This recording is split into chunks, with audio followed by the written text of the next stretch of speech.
It's a comparison 4 years in the making, folks, as not only were anemones introduced to us on this day back in 2019, bramble traps would release mere weeks later with the inclusion of our plant friend wormwood there. And while we have clearly covered both, we have never pitted them all against one another, nor have we brought teeth traps into any equation either. Until today, of course. Let's get to it. And while some of these contrasts to come will be a bit trivial depending on who you ask, I believe one of the main talking points should always be their crafts. A single tooth trap costs 1 log, 1 rope, and 1 hound's teeth to create, and if you're waiting for and betting on hound waves to give you a tooth at 12.5% chance per hound, these aren't the most accessible things until winter or beyond. But turn your attention to some guaranteed hound mounds in the Dragonfly Desert, or use dead friends to your advantage and turn regular hounds into red or blue ones, and amassing these traps is actually a cinch. To continue though, bramble traps find themselves costing living logs and bee stingers,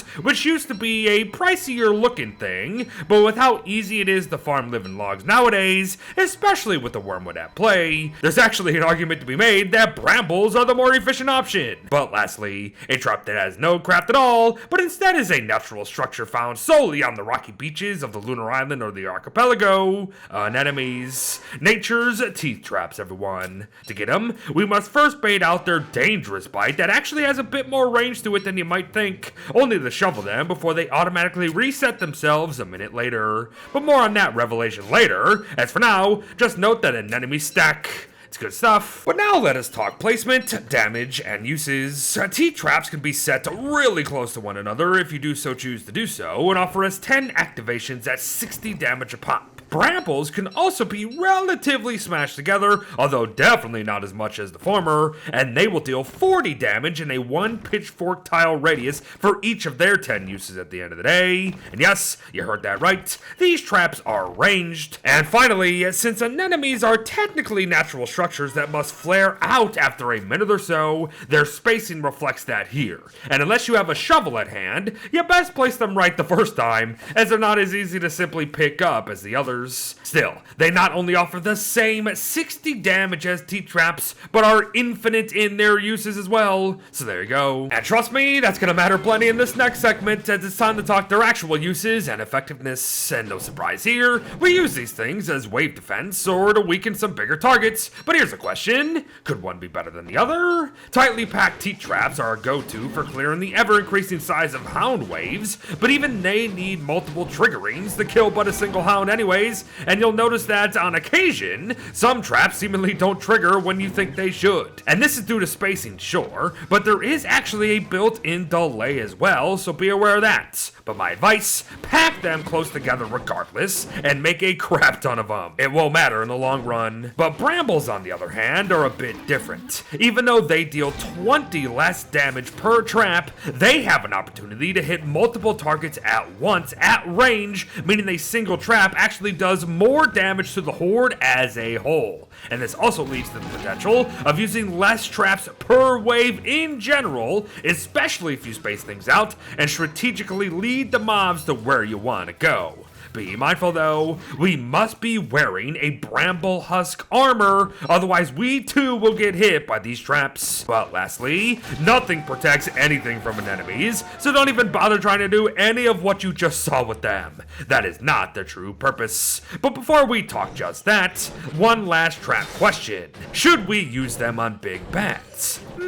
Maybe. I mean, if you got a load of them and the means to make even more, I am not going to tell you no. Especially if it helps weaken them just enough to help you out in the long run. But which set out there is better, you ask? Honestly, they're pretty darn comparable. So I'd use either, or both. But it's time, everyone. Let us end the day by discussing why anemones win this fight without actually having to fight the other traps. For you see, with their infinite ability to automatically reset themselves, even off-screen mind, automatic mob farms have never been simpler. And yes, you heard that right again. Anenemies even reset while we were all the way across the world doing our very own things, so concepts like this are absolutely on the table. table. Just bear in mind that every mob will be a bit different, say like how you will likely only return to silk and glands in this case, of course. But the possibilities are still pretty wild, as people use them for Mac Tusk kills, Volt Goat farms, Splue Monkey murders, you name it. Heck, you don't even have to think that hard about 90% of these farm setups either, which is great. But it somehow gets even more bonkers, as let us talk an Anenemies' ability to manipulate spawns, and then some. Now the easiest example of this is what you see here.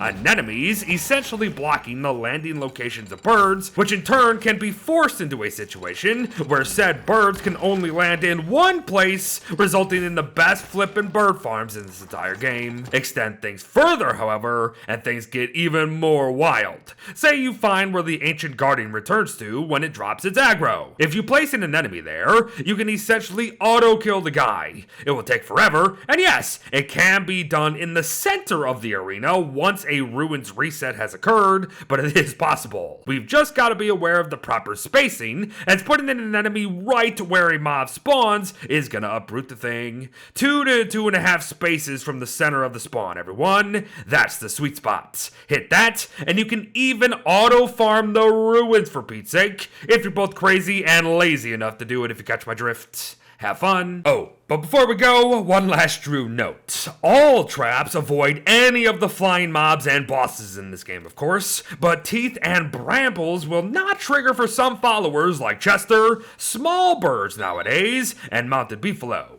So be aware of that. I don't really think you're gonna run into this situation, but hey, it's still good to know. And there you have everyone. The various ground traps of Don't Starve Together here, all pitted against one another for the very first time in 4 flippin' years. Now I personally love these types of videos, so if there's another comparison out there that we have yet to do, I would love to hear it from you. But with regards to what we've talked about today, choose wisely, think smart if you're dealing with the last guy, and just have fun. But thanks for watching, folks. Well wishes to all, and I'll see you in the next one. Bye-bye.